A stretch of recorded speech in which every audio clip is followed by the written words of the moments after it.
In this tutorial, we'll be learning how to create automation in our session. In the days of analog mixing, you'd need to do a live performance of parameters like volume and panning to adjust the output of the final mixdown. As you can imagine, one enormous advantage of a digital workstation is that you can automate these adjustments and go over and over and over until you get it exactly right the way you want.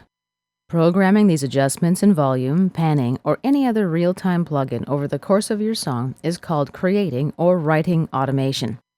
Pro Tools saves these settings and remembers them during playback. That's called reading automation. This process is a heck of a lot easier than in analog recording. Pro Tools gives you two ways to automate your mix. You can record it real-time using the faders of your mix window, or your plugin console, or some external control surface like the Command 8 console. Or you can draw automation directly in the Edit window, right on the track. You use the Edit tools to do this, the grabber, the pencil, the trimmer. For the most part, you're going to use a combination of these two methods, whatever works at the right time. Let's talk first about automation modes. The automation mode selector appears in both the Edit and Mix windows.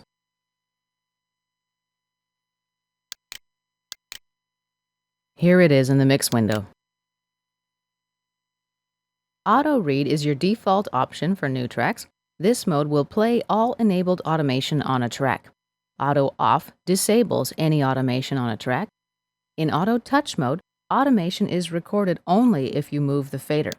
When you let go of the fader, it stops recording and the fader goes back to its previous automation value. This is useful for punching in a section. Let's try it out here. As you see, when I let go of the fader, it returns to 0 dB. Let's try Latch Mode. In this mode, you still start recording when a fader is moved, but when you release the fader, it stays at its new current level and records new automation until the playback is stopped. This is good for when you want to write automation from a certain point forward. Let's take a look at the Auto Write mode. This will record automation for a track from when playback starts until it's stopped, regardless of whether you move the faders or not.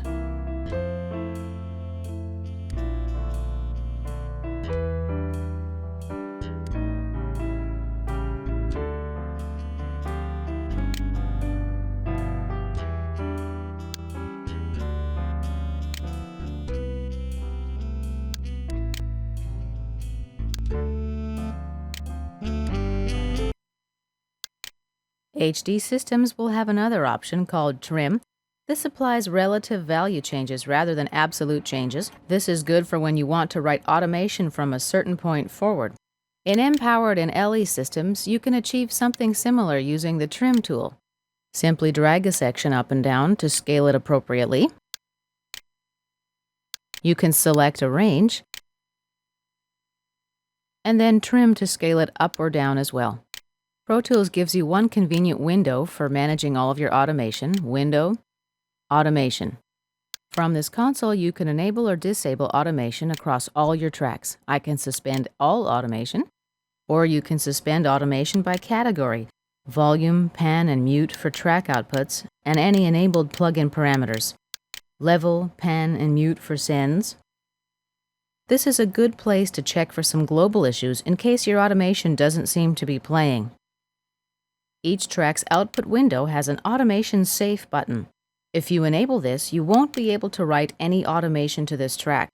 This prevents you from making any accidental overwrites. This is a handy precaution in case, let's say, you're very happy with your automation edits and don't want to erase them. Now we're going to talk about drawing automation in the Edit window. I'll use the Selector tool to highlight the range of automation that I wrote in my last tutorial and press Delete to get rid of it. We select an automation mode view from the track selector. I'd selected volume. You can also select mute. In this case, the only option would be on or off. You can also do a pan. And you'll also have an automation view for any other enabled plugins that allow you to write automation. Let's go back to volume. Our track waveforms are dimmed out in the background. Writing automation doesn't make any actual changes to the audio waveform. The volume is represented by this line. There's a dB indicator on this ruler. As you can see, I'm at unity gain or 0 dB. Selecting the trimmer tool allows me to drag regions up and down above the tool cursor I see by how much I've increased or decreased the volume in decibels. If I want to include more than one region, I select an area and then scale it up or down appropriately. Any changes in volume are indicated by these dots. They're called breakpoints. To insert new breakpoints, you use the grabber tool.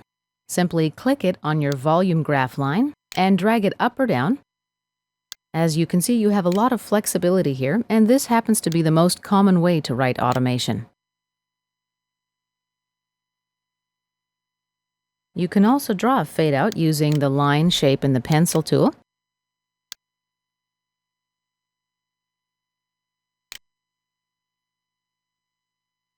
Same principles apply to the other automation views. Let's go take a look at pan. The vertical ruler shows me the extreme left and right positions, and my monotrack spatial positioning is represented by this single graph line.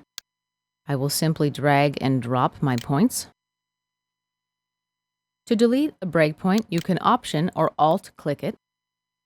For finer control, hold down the Command or Control key while you drag. It doesn't let you drag the value as quickly and will thus slow down your movement. Hold down the Shift key if you want to move a point vertically but not horizontally. To nudge a range of breakpoints, left or right, select it with the Selector tool and then click on the plus or minus keys on your numeric keypad. Plus goes to the right and minus goes to the left. You can also copy and paste automation data. Select a range, select copy from the edit menu or use a shortcut.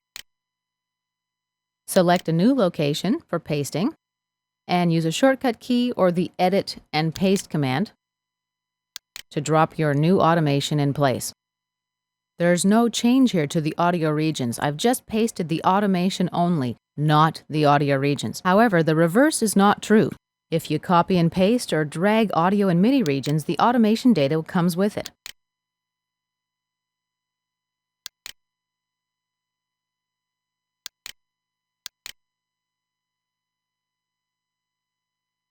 You can disable this by deselecting Automation Follows Edit from the Options window. Trimming audio regions to change their length doesn't affect any overlapping automation data. As you see here, our breakpoints remain in the appropriate positions. A couple more notes about automation for MIDI tracks, which we will be covering in subsequent volumes of this course. While you can copy and paste automation MIDI data from one MIDI track to another, you can't paste from an audio track to a MIDI track and vice versa. And this concludes our tutorial on automation.